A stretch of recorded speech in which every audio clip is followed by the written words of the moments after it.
کسی نے ایک سوال کیا، تعلیمی تاش کھیلنا بچوں یا بڑوں کے لیے کیسا ہے؟ یعنی کارڈز کے ذریعے الفاظ بنانا اور سب سے پہلے بنانے والے یا سب سے زیادہ نمبر لینے والے اس الفاظ انگلش اور اردو میں. بہرحال دیکھیے، یہ تعلیمی تاش ہے تو اس کو کارڈز بول سکتے ہیں آپ. یہ جوا نہیں ہوتا ہے، نہ ہی یہ جوئے کے کارڈز ہوتے ہیں. تعلیمی تاش مطلب وہ اس پہ الفاظ لکھے ہوئے تو ان کو بازو رکھ کر الفابیٹس بنا ہوا رہتا ہے. یہ تو اچھا ہے، اس میں کوئی مسئلہ نہیں. یہ وہ تاش نہیں ہے یا وہ نہیں ہے جو جوئے کے لیے کارڈز کھیلے جاتے ہیں، وہ حرام ہے. یاد رکھیے، جوئے کے لیے یا جو ایسے ہوتے ہیں پانسے جس کو بولتے ہیں یا چیس جس کو بولتے ہیں، یہ وہ نہیں ہے. تعلیمی تاش ہے جس کے ذریعے آپ، چونکہ کارڈز کے لیے کیا تاشی لفظ آئیں گے اس میں اردو میں، تو اس کے لیے ہوتے ہیں.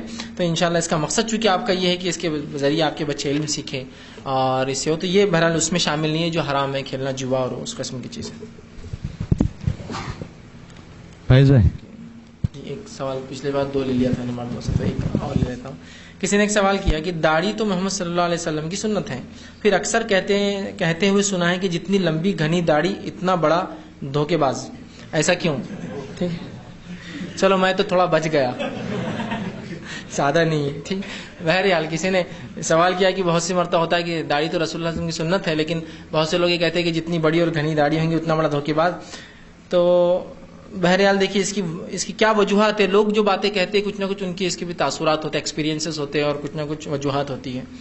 سب سے پہلی چیز تو یہ کہ آج کے اس دور میں ہم نے ایسا سمجھ لیا ہے، ایسا ہے نہیں لیکن ایسا سمجھ لیا ہے کہ اگر میں نماز پڑھوں گا فجر کی اور اس کے بعد ظہر کی تو اس کے بیچ کے گناہ میرے معاف ہو جائیں گے. اور یہ گناہ کسی بھی قسم کے کوئی مسئلہ نہیں، معاف ہو جاتے ہیں. ایسے ٹی وی دیکھوں گا، پکچر دیکھوں گا، گانے دیکھوں گا، لڑکیوں کو چھیڑوں گا، لوٹ کھسوٹ کروں گا، جھوٹ بولوں گا، غیبت کروں گا، چغلی، پھر اگلی نماز پڑھ کے بالکل پارسا بن کے پھر نکل جاؤں گا. یا وہ قسم کے لوگ جنہوں نے دین اور دنیا کو الگ کر دیا. تو جو تجارت میں آپ کو میں دھوکہ دے رہا ہوں داڑھی رکھ کر، تو یہ میری دنیا ہے، اس میں یہ درست ہے. اور جو مسجد کے اندر ہے وہ میرا دینی معاملہ، بڑی داڑھی گھنی، تو یہ میرا دین ہے. تو دین اور دنیا کو جس نے الگ کیا ان کے وجہ سے اسلام بدنام ہوا.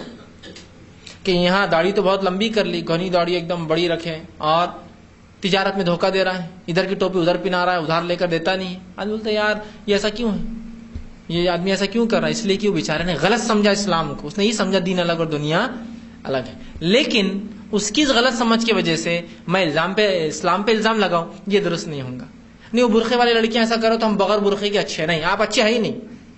برقعے والے خراب لوگ بھی اچھے، اس لیے کہ ایک نیکی کے ساتھ ایک گناہ کر رہے ہو. سمجھ رہے بات کو؟ اس لیے کہ ایک گناہ کرنے سے ایک نیکی چھوڑنا کون سا طریقہ ہے؟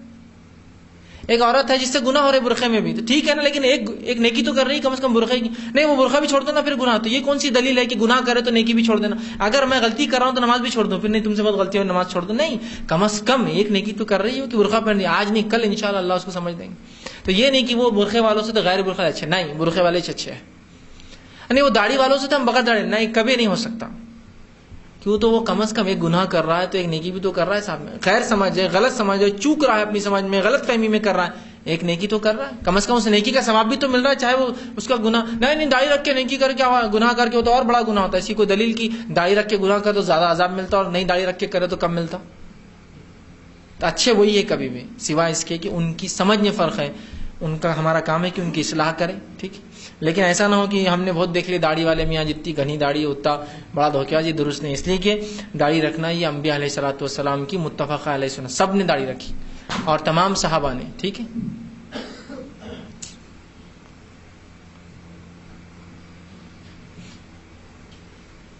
اور تمام صحابہ جو ہے داڑھی رکھتے تھے. تو لہٰذا آپ اس طرح سے الزام مت لگائے کہ سب داڑھی والے. آپ یہ کہہ سکتے کہ وہ آدمی نے داڑھی رکھی، اتنا اچھا ہے، اتنا اچھا آدمی کیوں ایسا کرتا ہے، اس کی اصلاح کی جائے. نہ کہ یہ کہ جو جتنی گھنی داڑھی اتنا بڑا دھوکے باز.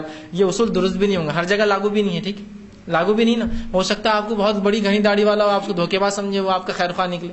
تو یہ کوئی اصول نہیں ہے. لیکن کچھ لوگوں نے دین کی غلط سمجھ اختیار کر کے ایسا کیا کہ دین الگ دنیا الگ. تو داڑھی دین ہے اور دھوکہ دنیا ہے، تو لہٰذا دھوکہ دے سکتے، ادھر داڑھی رکھ رہا ہے. میرا کام ہے کہ جب اتنا اچھا ماشاءاللہ وہ دین پر عمل کر رہا ہے، اس کا کام ہے دین اور دنیا ایک ہی چیز ہے، اس دنیا میں رہ کر دین پر عمل کرنا، ملا دے تو ایک بہترین چیز ہو جائیں گی. لیکن ویسا اصول مت بنائیے آپ کو کہ داڑھی گھنی تو اس سے غلط. کیوں؟ تو ایسا ہوتا ہے کہ سب سے بڑے بڑے داڑھی والے لوگ جو ہے سب سے اچھے لوگ بھی دنیا کے گزرے ہیں، ٹھیک ہے. تو وہ اصول نہیں ہے کوئی بات ہے. السلام علیکم.